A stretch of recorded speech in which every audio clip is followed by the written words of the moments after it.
সম্প্রতি বাংলাদেশের সংঘটিত গণহত্যার স্বাধীন তদন্ত করবে জাতিসংঘ। জাতিসংঘের নেতৃত্বে ও অর্থায়নে এই তদন্ত কমিশন কাজ করবে বলে জানিয়েছেন বাংলাদেশে জাতিসংঘের আবাসিক সমন্বয়কারী গোয়েন লুইস।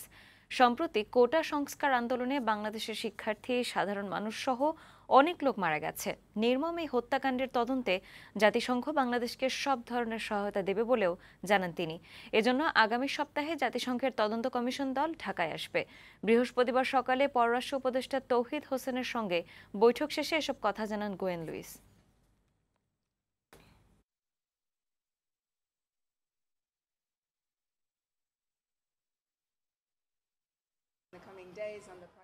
সাম্প্রতিক হত্যাকাণ্ডের তদন্তের জন্য বাংলাদেশে আসবে জাতিসংঘের ফ্যাক্ট ফাইন্ডিং মিশন। স্বাধীনভাবে কাজ করবে তারা। এই তদন্তের অর্থায়ন করবে জাতিসংঘ।